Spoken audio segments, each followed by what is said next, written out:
quiet person, maybe that's a bad thing and they need to like speak up more. Like there's ways that you can. That was controversial. Women speaking up more. That's crazy. Yeah, women be yapping. Women be yapping. So why did they buy microphones? Women be yapping. Women should be silent.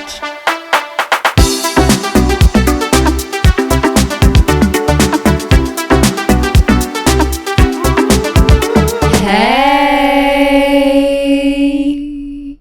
Welcome back. Welcome back. Welcome back. It's episode 6 of season 3 of the Girlies Nights podcast. Thank you for joining us in the office. In the office in this fine evening. So, I'm sad. We today are going to be talking about the strong female character archetype. Wow, are your shoulders out? Because I am very distracted right now in class. That's crazy. You gotta lower them a little Someone's bit. gotta call HR. Yeah, keep them there. Oh my god. Okay, go proceed. So this is often called the Mary Sue as well online. But I'm going to talk more so, I'm going to separate the strong female character and the Mary Sue because I think that there is a distinction and that they kind of get lumped together a lot. Okay, this is incredible. Okay, wait, you're giving out, you said something about writing advice as well, right? Correct? By the end, I'm going to talk about how to actually create a strong female character. Oh my god, I should have brought my notebook. Okay, I'm ready to learn, my dear. Okay, so we're going to start with the strong female character archetype. My first observation surrounding this topic is the overwhelmingly male voice criticizing it.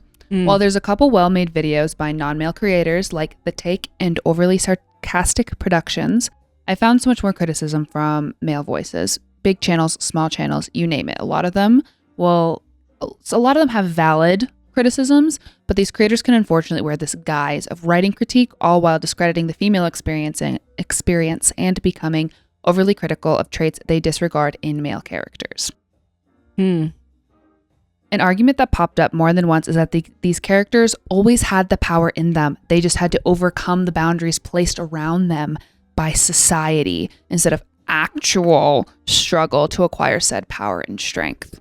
While on the surface this comes across as good writing advice, it disregards a huge part of the female experience. Women often belittle themselves and undersell their skills, forcing themselves to be smaller or to take up less space.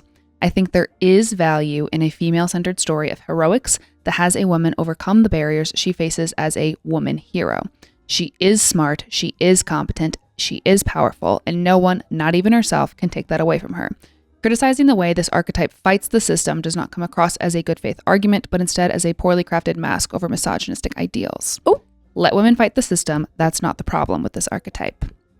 Okay, strong start. And I really think it's because it's not about. It's kind of like when you say female directors, female, CEOs. You kind of make a point of being like, yeah, strong female characters might not be super strong because strong people characters are not strong. You know what I mean? Like in a lot of these, they're written shallow. They're written. But it's not just because they're women. It's just now that it is a woman being put in that position, they're like, oh, that's, a bad thing now. You're shallow action. A lot of action heroes are incredibly shallow characters. Exactly. And a lot of like male characters have been male characters. And just more recently, women have been introduced into this scene. And now it's a problem. It's an archetype that we need to deal with. It's an archetype that isn't empowering to women or whatever. And I think that it reminds me of the movie with Millie Bobby Brown where she's a redhead. Yes. Yeah. Where it's such a cheesy, stupid action movie. And the movie was mediocre. But I watched this movie and I was like, I'm so glad the girls get mediocre action films too. True. Yeah. Because there truly is nothing. Damsel. That's what it's called. Yes. There's Damsel. nothing else behind their character except the fact that they're the hero. Yeah. Oftentimes protagonists are sometimes the least interesting character in the whole story because they're usually just supposed to guide you. They're just supposed to be a guide. They're just supposed to take you through this journey. Very boring archetypes. And heroes are just supposed to succeed. They don't have, sometimes they're not complex at all. I think why a lot of times I'm not super into action movies is oftentimes it's a guy and he is a strong guy archetype, but people don't talk about that. They're like, oh, it's just a bro movie. It's like, it's the same thing. And like, sometimes I get what you're saying about you liking it because now you finally get a film that is Yeah. puts a girl in the same position, you know, where Like Damsel's so dumb, but like Yeah, I think it shows us that we're like a step closer to equality in that way. Like we're trying to shift things in film. I mean, when I think about Dwayne The Rock Johnson, I cannot even name one characteristic or three, honestly, about his personalities in these movies. Like I can't think of the actual character work that the directors put into them. Vin Diesel, for example, they have like 10 movies for Fast and Furious, and the center of his character is just that he's a hero. That he's supposed to get to point A and struggle to get to point B. And in the meantime, I think the only thing there is to describe him is that he's strong. He's strong. And maybe the second thing is that he loves his family, which is true for the majority of human beings. a lot of people are strong and love their family. I think that men just have to fight a little bit harder to like my dad and brother have this issue where they won't watch a movie. They find it very difficult to watch a movie where there's not a white male protagonist because they just don't care. They're like, why do I care about this story? And I will touch on this a little bit later on. And if they're a woman, yeah, it's hard for them to empathize. And that being said, like I love stories that have like Beautiful Boy is one of them that I love, and it's mainly men in that movie or in these movies, but it's specifically like that strong guy archetype that I don't really like to watch. But it's also he's just as shallow as Miss Mary Sue. Yeah, because action movies really essentially they don't need to be as human as Timothée Chalamet is in Beautiful Boy. So I have the problem lies in the tokenism and the shallowness of this arc. Creators make a character meant to represent the traits aforementioned, but not as an earnest story that explores the nuances of powerful women in a patriarchal society. If a woman possesses immense strength, power, and/or prowess, I think that it would be met with a societal criticism that this character would then have to dismantle and prove herself against. This archetype can rub viewers the wrong way because this topic, which requires effort and immense amounts of subtext, is utilized to preach to the audience about girl boss feminism instead of highlighting the actual barriers women face. The preachy behavior and vilifying of men doesn't honor the feminine expression in an accurate or understanding way. It's a means to grab at the attention of a general female audience. That, yes. And just point blank, making a film that says, like for She-Hulk, for example, you put she in front of it, women are like, oh, this is for me. I want to check it out. Yeah. And what's interesting is a lot of these franchises are primarily male audiences. I think this is a point the Take was talking about. I referenced them earlier. Is there like a lot of times these franchises are male dominated franchises, science fiction, superhero movies, action movies. A lot of these, they're so male dominated already. So it rubs this male audience the wrong way, which we'll get into my next point. But it's just, they're like trying to pull more women in, and instead of taking the time to explore what a powerful woman would look like in a patriarchal and a man-controlled society, because our society is structured around men having power. I think that women having their own power, it is something that will be met with certain barriers, and instead of exploring that, it's like, look, this girl has a muscle. She can punch things. She's stronger than him. Look at her. She's strong. And I think that there's so much discussion around that in itself, that just that transition between a feminism not involving going too far. Equality looks different for a lot of different people.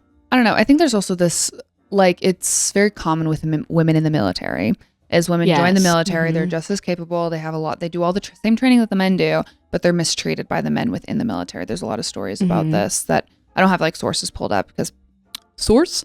But I think that you can see a lot of evidence in like that's male dominated. Women get raped, killed, kidnapped, mistreated, bullied by the men in these fields as well. So like, why would a woman ever want to join a male dominated industry when I know I'm going to be faced with social stigmas within that community? We talk about this in like the film industry. This is a less physical industry, but it is very much male dominated. And we're just talking about this the other day, how we face a social barrier. If you're talented and you're smart, or you know what you're talking about, you're seen as a villain in a certain sense, and people still won't want to work with you, even if you're just as competent or more so than men. People just expect you to be less competent, and then you being on set means that they can't have their little boys club. They can't do that kind of stuff. I've always kind of felt like this, and it's hard to kind of word, but Yeah. it's that when men do things, it's just movies. It's just like men are making movies, men are making media, they're making music. When women do stuff, it's chick flicks.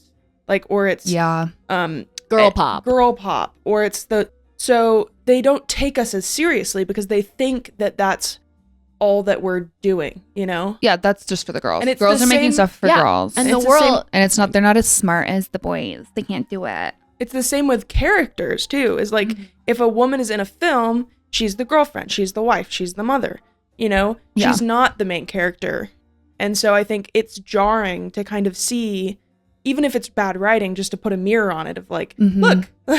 And a lot of the criticism that I feel like I have to criticize online, and I think that as women who are criticizing this trope, because it is a poorly written trope, and I'll get more into that later, I think that a lot of men, like I said earlier, don't come at it with a good faith argument. They don't come at this thinking like, oh, I'm going to criticize this character. I'm going to talk about, you should make strong female characters. Look at Ripley. She's a strong female character. Write more characters like her. And it's like, yeah, but you're also going at this from the amount of times I heard them say something like what I mentioned earlier, where it's like, the problem is that it's like, oh, they always had this power in them. They just always had to see it. When I do think I've known a lot of women who are smarter than they sell themselves to be, or more competent than they sell themselves to be. Women do undersell themselves. And that is a story that can be told. And that's not the criticism that this archetype deserves.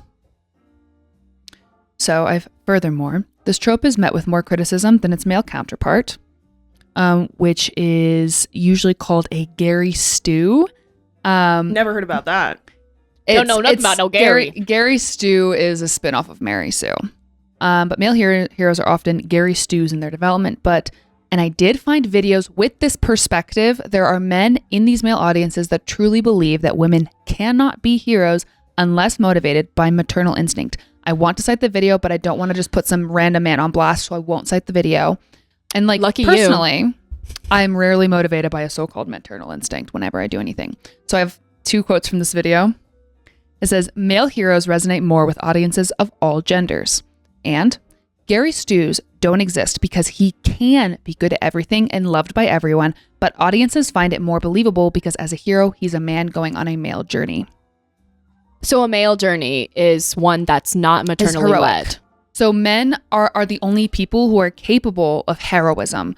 Women, when they're like Ripley, it's only because she has a maternal instinct and she's taking care of this child. And like, there's a couple others I think that I haven't seen that Good for him. were cited. Good for him for finding a mic and misusing it. You should have put him on blast because that's an Wow. absurd thing to say. He's it's a small creator, and even though we are small creators, I don't want to create. We found a mic and we I are don't want speaking. to like create this like environment where we're just putting people on blast because we don't agree That's with very their respectful opinion. for you. You just Saying- pulled that out and I'm having a visceral reaction. No, Everything- it like makes my gut hurt. It gives me so much pain, and I want to cite my source, but again, I don't want to put a random creator on blast. Freedom of speech. Everything that I say is, my opinion, and like I do think about it like truth, but that is so obviously just like a one-dimensional Exceptionally misogynistic. Yeah. understanding of understanding anyone outside of yourself. Like, oh, women can't do that. Yeah, because you're a man. Of course you're gonna think that men can do that because you're a man. truly believe And that I think women women can do that because I'm a woman. And are like, incapable of heroism, Yeah. incapable of leading the story as a hero. Truly believed that, and that's why he said you can't have a Gary stew, who's the opposite of a Mary Sue, because it's more believable when a man is good at everything and everybody loves him. Yeah, it's just that's fantasy. literally because he's never had a girlfriend, or Or he's never taken the time to get to know the women in his life. he's never actually cared about any women in his life or listened to them talk. Or the only person in his life is his mom, because he cited maternal. Exactly. I was he going to say cited that. maternal his instinct mom was his hero. a lot. Yeah. Like he was like, it doesn't make sense for Captain Marvel to do what she's doing because she's not motivated by maternal instincts. Truly? And it's like Captain Wow. Marvel isn't the best written character, but not all women are going to be like doing acts of heroism because they're trying to protect a child. That's And although the percentage is probably not high, there are many, many, many, many, many women out there who choose to not have children. So their entire existence lacks a maternal instinct. yeah. So Like what for them? what Are their women lives doing- meaningless? Are what they doing women- nothing? Literally, what are women doing Staring And before I at they think have kids? there are a lot of stories of women having maternal instinct, and like true stories of women like stuff having with their kids. And Maternal instinct is but crazy. that is for those stories. That's not for superhero movies. Yeah. That's not what we're talking about. Women you know? are perfect. One of my favorite superhero movies is Across the Spider-Verse. And there is the beginning scene of that movie is Gwen Stacy being she's Spider-Girl or something. And she's doing this like big fighting scene, and that scene like healed something within me. Like what? Like I love that scene so much. It's like the first 15 minutes of the movie. The rest of the movie, she's like not in it nearly as much, but it's so good watching her just be cool and feminine and graceful and fighting in this scene. Like it's such a good scene. There's so many superheroes that begin as teenagers. It's absurd to Spider-Man's a teenager. to once again put the identity of a teenage girl directly as a mother at that young. Yeah, it's absurd. Yeah, like what else is she gonna be motivated by? A boy? She that's disgusting. No. Strictly maternal, my dear. True. I want to see one where I want to see, maybe if this does exist. If it does, you should let us know.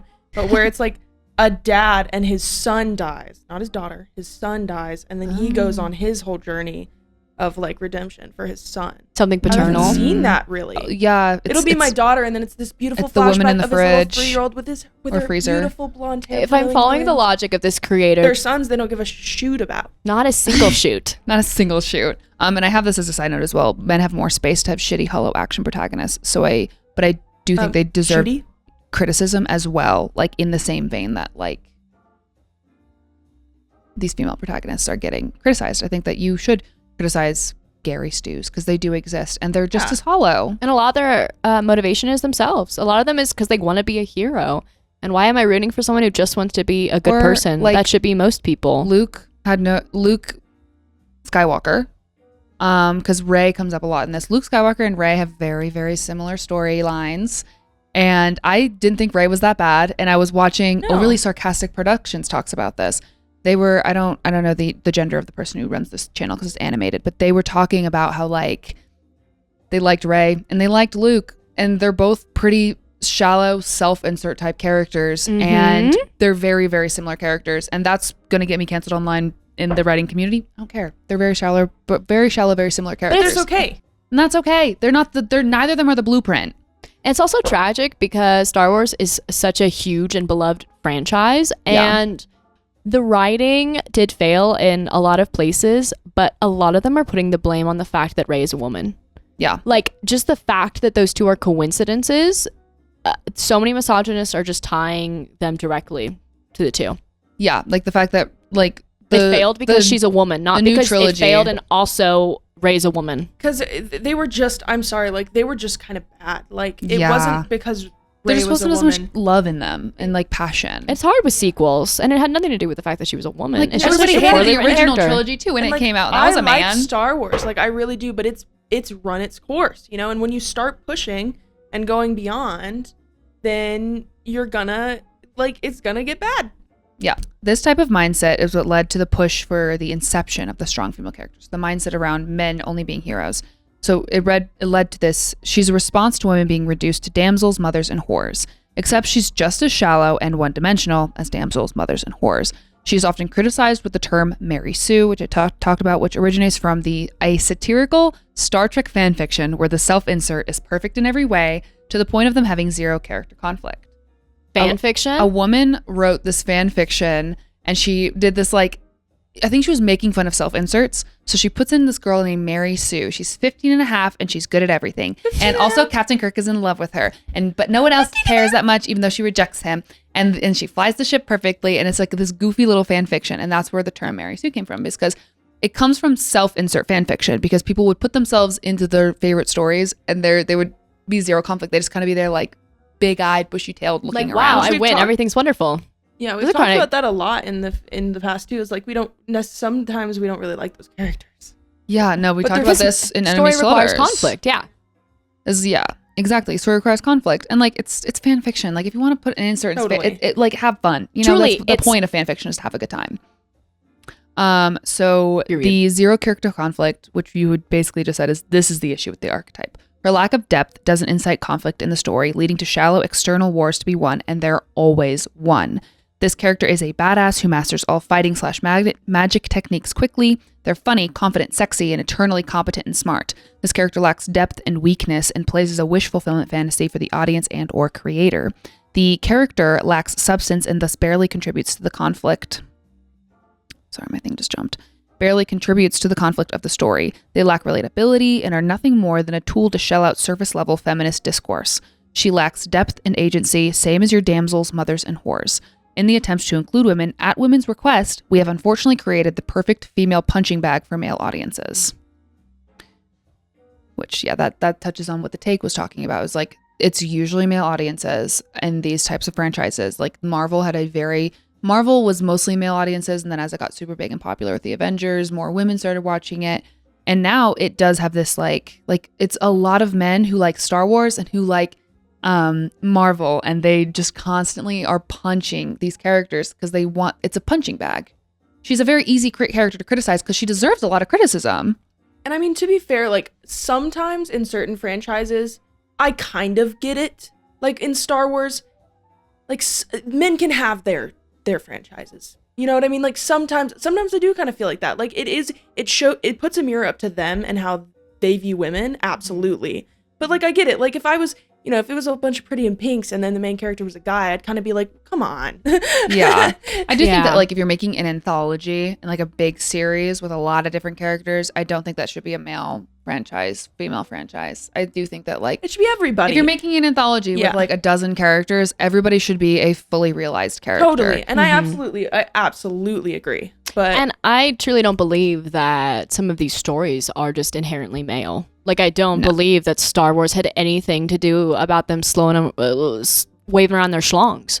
I don't think saving any of the universe did. In some of the early ones, like watching the early ones, it really does feel like a bloody show. Yeah, absolutely, because men made it, men wrote it. Their intention was for men to watch George Lucas, Luke Skywalker, Luke S, George Lucas. Absolutely. He's literally a self-insert. Like that's. And the men are going to be writing those. The women are going to be writing those. And I think that women are getting all of the flack for doing something men have been doing for generations. Totally. And that's the thing. Like, I get where it's coming from, but it's like, okay, dude, like, hold the mirror up. Like, you're mad about this because... Yeah. Mm-hmm. You've had it for years as well. I think it's just it just shocks their worldview. They just don't know how to write women. And so they write women and it's not good. They're writing the typical shallow action hero and they're just turning her into a woman. And they're also like, well, we got to make it feminist. So she's fighting the system.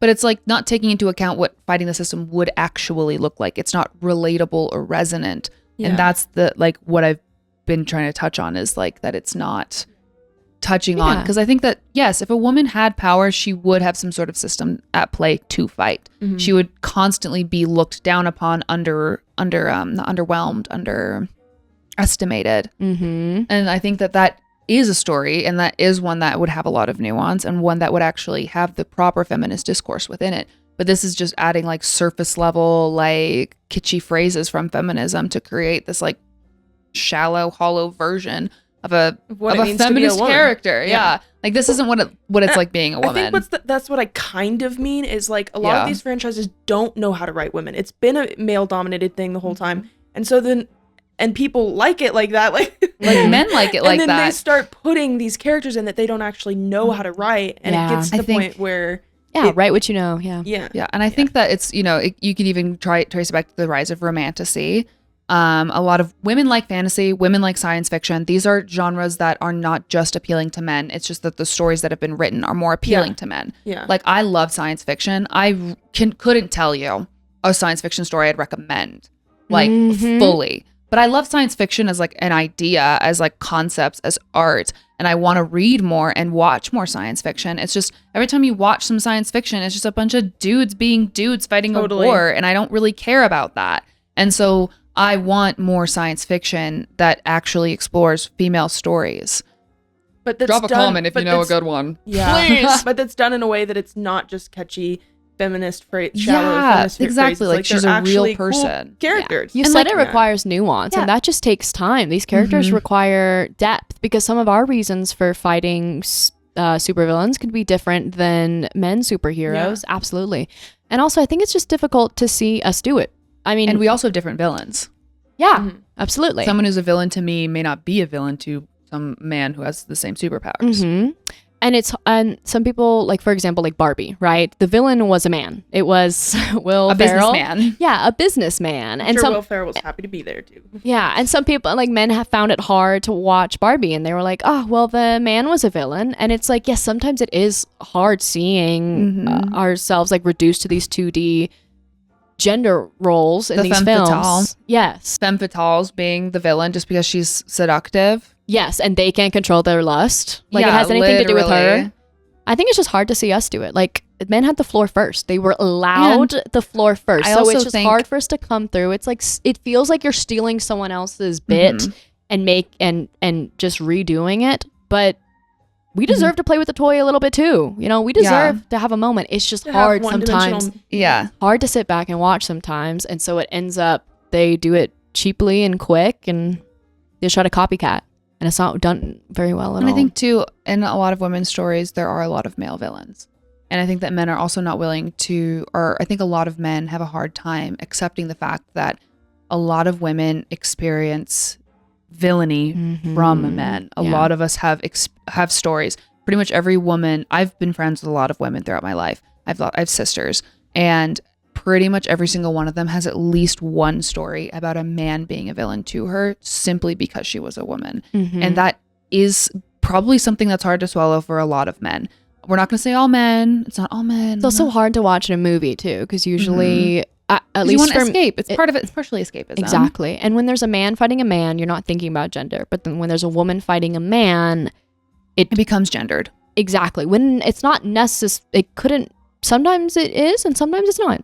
And I mean, we did rave about Arcane and how that did that, where you never feel like it's a woman versus a man. Absolutely. There was something inherent, like you said, because they're writing there and they're doing these little quips and they're saying they're woman superhero lines. You cannot forget the fact that they're a woman. Yeah.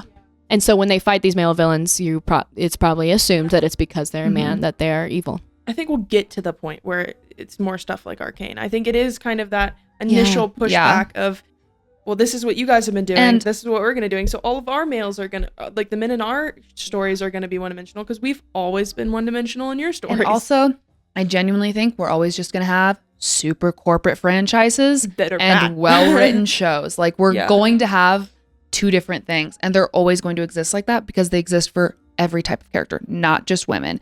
Like I said, there are plenty of very poorly written male characters in these corporate franchises, because the point of these corporate franchises isn't to make you well-written characters.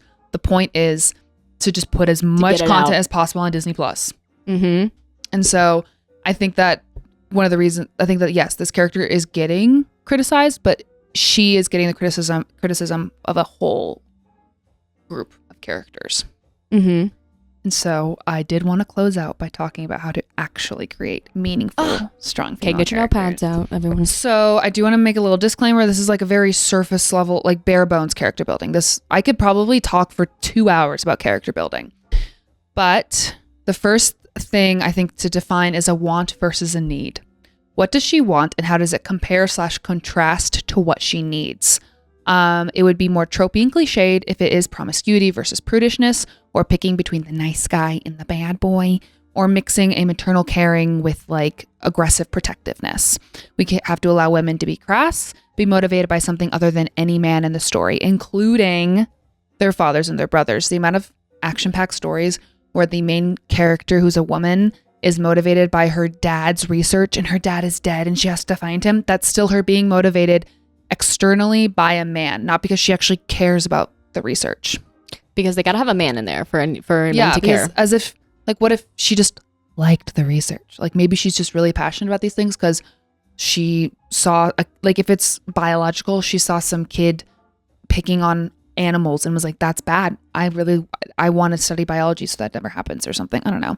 But like, that's what I mean, is that she shouldn't be motivated by a man's passion for a certain subject. She can have a passion for that subject. Women have passions for subjects simply because they care about them. The want and the need to be like either in conflict with one another, and they need to have a relationship to one another. If you want to discover the Amazonian rainforest, what do you maybe need to take a step back? Like a lot of times the wants and needs are going to be at conflict with one another. If you want so much to be in a relationship. It means you maybe need to be loved. Maybe the relationship isn't the most accurate way to get that love that you need. Sort of things like that. Like people seeking out things because there's something that needs to be filled within them. Writing 101, baby. Yeah. Taking notes, masterclass. I have the example of like if she's overpowered, which a lot of these characters are criticized for being OP, then her flaw can be that she like underestimates herself. And the arc then would be her realizing that she has that strength and building her confidence. Like that story I was talking about like in the first paragraph. You know, she is OP, but she doesn't think she has enough power and she has to fight against her own insecurities, which is a relatable story, I think, for anybody. A lot of people have to fight their own insecurities to like really realize and be like, you know what, I can reach my full potential. Truly. The second point I have is a fatal flaw. Basic character building blocks. Every character needs one fatal flaw. Is she selfish, prideful, sharp-tongued, messy, quick to anger, quiet to a fault? Kryptonite. Dismissive. Making her seductive is cliched. Don't make her seductive. That's not like if she likes sex too much. That's such a cliched fatal flaw. Just seen it a million times. Like yeah, you just make her human in her flaws. Women have the same flaws as men. Like I've never seen a male character that's like, God, I just fucked too many times, bro. God, I'm just fucking so all the much. ladies just can't get off me, I haven't done my taxes because I've just been fucking, dude. The thing the about, IRS are after I can't me. focus because I just keep fucking, dude. The thing about these is like Forking. A lot of these movies that we're talking about are written by men, and so men write women how they see women, and I think that's why it's so scary that this is kind of a thing. Like beforehand, the only women, like if you're watching Men in Black, like the only women that are in that are naked or like for sex or like girlfriend or like they want to bang. And that is literally the only women in damsels, mothers, and whores. And now they're seeing, oh, there's this feminist thing. So we have to put that in our movies, but they're not actually listening or like understanding what it is. And so they write them poorly, like they wrote them poorly when they were making them sex objects. And so it's become damsels, mothers, whores, and the strong female character. And like, yes. like they're all the same shallow, vapid, poorly written women. Women have flaws too, and the flaw doesn't always mean that she's hysterical or she's seductive. Women can be selfish. They can be full of themselves. They can like say the wrong things at the wrong time. They can like, if they're a quiet person, maybe that's a bad thing and they need to like speak up more. Like there's ways that you can. That was controversial. Women speaking up more. That's crazy. Yeah, women be yapping. Women be yapping. So why did they buy microphones? Women be yapping. Women should be silent. And then I finally have the last thing I have is a strength / a weakness. How does her greatest strength coincide with her greatest weakness? So like loyal, but maybe to the wrong people or to a fault. Kind, but to her own detriment. Brave, but impulsive. Funny, but incapable of gravity, etc. So like a lot of times your greatest strength can become your greatest weakness. And I think that this is just good character building in general, is like making the strengths and the weaknesses play off each other a lot.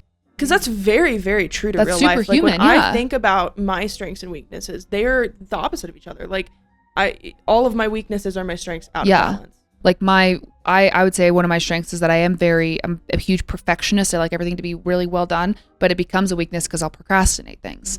And so like those go together really, really well. But yeah, like that's giving her weaknesses that go with the strength in the strong female character. Is she super buff and strong? She's stronger than all the men. Maybe she doesn't know how to control that strength. Maybe she's always using it and she needs to learn how to like dial it back. And also with the strength thing, I think too, like, I mean, body representation of all types should be in media, but I mean, and it's different if it's fantasy. Like, it's totally different. You can be whatever you want to look like when you're fantasy. Yeah, like Jinx and you know, she still has muscle, but you do, if she's gonna be fighting like that, it can't be those tiny little comic girls that the guys were writing back in the day. We talked about this in previous episodes. We talked about it, talking about Arcane. You pop off for a minute about the armor. Go ahead. The biggest thing that pisses me off about a lot of these franchises where it's video games, it's science fiction, it's fantasy, usually catered to men, the armor doesn't protect a single part of her body. If I am going into war, if I'm carrying a massive gun, or like if I have all these different superpowers, like if I'm going into battle and I'm going to be put in danger, why would I be in a leotard? First of all, with holes in it. Second of all, with my boobs out. First of all, yeah, for sure. First of all, sports bra. I can't even walk those tatas need a sports bra. I go take out the 100%. trash and I have to put a sports bra on. I'm not fighting a battle. I have to clean my house in a sports bra. Can we talk about how I'm gonna have to stop in this battle 8 hours in to go switch out my tampon too? We can talk about that because I'm not getting sepsis. I'm not doing that. And second of all, why the frick is my hair down? That pisses me off so much. Black Widow, I know she's getting so annoyed with that stuff in her mouth. Like she has other things to focus on. As somebody who's had long hair my whole life and played sports my whole life, the number one thing we did, every girl I played soccer with, you put your hair back as much as possible. You put it in the tightest ponytail ever. You braided the ponytail because otherwise that shit was getting in your face. And then you had a headband pushing all the hair out of your face, because hair being in your face while you're trying to do anything athletic, the most annoying thing in the freaking world. That was actually the first thing I ever noticed when I was a kid about these superhero movies. Is I was like, wait, why is her hair down? And then that led into me being like, oh, this is a sexist thing. Like, and she's the man. She plays the soccer game, the final soccer game, with her freaking hair down. And I know it's because they had to put a stunt double in there, but still, you do not play soccer with your hair down. I played soccer for 15 years. I love she's. And I know the actresses. I know that the actresses are enduring it, but truly, it's like the most human thing. If there's a woman, if there's any single person out there at all, whenever they go to do something, a woman puts their hair up. If they have long hair, their man puts their hair up. Moana does it, and Moana all the time. Her hair's out of the bun. It's just hard to do any work. And I also think that if we're going to start writing women that are physically capable of amazing things, because they are, then you need to accept the fact that you are writing an athlete.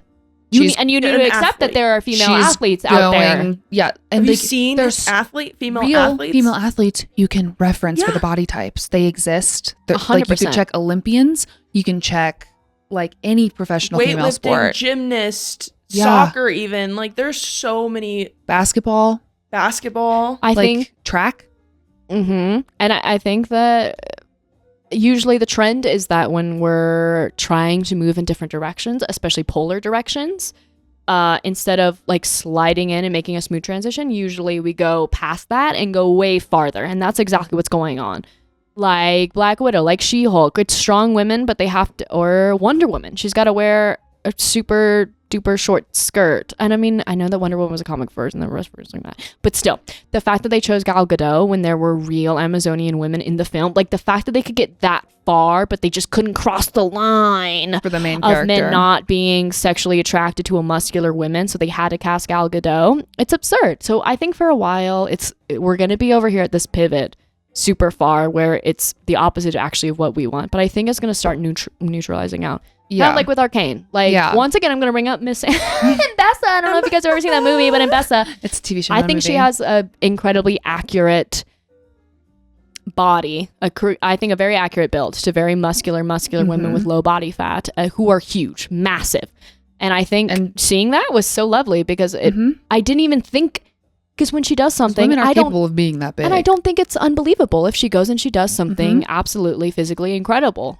And like, because she has the build for There's women who put in the training to get that build. Also, that's what I mean. There's like Olympians out there. They put in the training. On average, women are usually physically smaller than men. However, these are the best of the best. These are the superheroes. They're, like, most men do not look like Superman. And so it's like women. Captain America. These women looks like Chris would Evans. Be jacked. Like they're the best physical of the best. Like, they're going to be big. They're going to be the same size as these men, and women that size exist. They do. And I think when the writers start respecting that, I think too, then they will ask of their audience to start respecting these characters as well. And it won't be that difficult, because when they look on screen and they see someone throwing a car or defeating an alien, they won't be like, where did that come from? They won't even think about the fact that she's a woman, because they just see the body and they know that those muscles are capable of doing that. Yeah. And also, my writing advice is just to make her human above anything. Like, I think the problem with Mary Sue is that she's so much woman. That's her entire identity. I am woman in the story. I am woman. But if you write a woman in the story, just fact check it and see, oh my God, is this a real human? Yeah. Just like, don't make it gendered. Yeah, Ripley's incredible. The reason why Ripley works was because she wasn't originally written as a woman character, and then she was just written, and then the actress did such a good audition that they were like, well, Let's make it a woman. And now she's an iconic character. And that's truly all that we're asking. Like, literally, the only thing that I want is humans, and like, they happen to be women. And she's allowed to be problematic and a villain in some cases. There's no one way to be a woman or a man. And I do respect and understand that there are some differences, but it's even more so like you and I may be even more different than me and a man. Like, it's not necessarily gendered. It's like you should tell stories that are human. Yeah. And we could probably do a whole episode on female sexuality and how it's portrayed in media. But like I said, it would be cliched to make her main weakness that she's seductive, or her flaw that she's really seductive and sexual. Unless but women really still are story. seductive and sexual. And I think that you'd have to play with that in a way that, feels very human. Anyway, this is bare bones character building. But I think that adding these little, just very small things to your typical Mary Sue will help her maintain her power while still making her a more realistic character to follow. Women are powerful and deserve to have stories told where they're powerful and nuanced. The problem with the strong female characters isn't their strength, it's the lack of depth and effort put into their characterization. This exists for all genders, but women receive most of the flack online, so I think that while this archetype deserves criticism, it receives an unjust amount because of the gender it's attached to. And these Mary Sues are going to be in more. The corporate Mary Sue, Gary Stu epidemic is not stopping anytime soon. It's just a bad movie epidemic and bad character building. Yeah. And it's not because she's a woman. It's because the writers don't know how to write a character. Or the writers are put under really bad time constraints by a producer. Yeah, half the time. The thing is a lot of times it's not even the writer's fault, it's the producer's fault. Yeah. And I think that writers as a whole get a lot of the criticism here. Yeah. And they're just trying they just have to check boxes. Like, producers are just trying to check boxes. The producers are making their first draft, and no writer's first draft should ever see the light of day, and the first draft is getting made. And that's part of the issue here is writers aren't given the time to develop these characters. Yeah. And so that could be a whole other conversation as well. Like the majority of the examples we use today, that is Disney. I think for a takeaway is you are allowed to criticize badly written characters, and there's going to continue to be badly written characters, and there's going to continue to be corporate pushes for these big franchises. And I think that when you're going to go and criticize these female characters, strong female characters, I think that when it comes down to it, these characters are going to be a corporatized version of feminism, of characterization, of writing in general. And if it was a man, he would be just as dense, just as hollow. Yes. And I think just take a step back and compare them with some of the same writers, the same franchises that you're looking at. And if the only difference is that they're a woman, women are just known to be critiqued more. And so take a step back. You're so mad about a poorly written character, write your own damn story. Do something about it. And that goes for us too. That goes for us too. Like I'm writing stories. Yeah. Like I'm putting the work in to make characters like this, but that's the thing is it's something I like to talk about and something I like to do. Totally. If you're going to be so mad that you have to make a 45-minute video about how much you hate the strong female character, the Mary Sue, write your own damn story. Yeah, because what else Put the effort somewhere else, babe. I want to see the same energy given to poorly written male characters. And also, if you're mad at that trope, think about how we feel. Because we just want to watch a movie and see it well done, but instead, it's not happening. Yeah. And I think that the main issue is rushed series is bad, rushed writing, rushed series, rushed franchises. The problem isn't the Mary Sue or the strong female character. The problem is just how quickly people are expected to create these stories. And I think that, they're just not given the time that writing needs. Art takes time. And this whole transition is going to take a lot of time before they finally decide to get it right. And also, whether or not you think it's poorly done, I'm still sure that some little girl would be happy to see her up on screen. There's trying their best. Little girls who are cosplaying Rey. Because there are so many poorly written and male characters like what you were saying, but the little boys still get to see them. So exactly. And I think that, if you're going to criticize the strong female character, you need to criticize her male counterpart.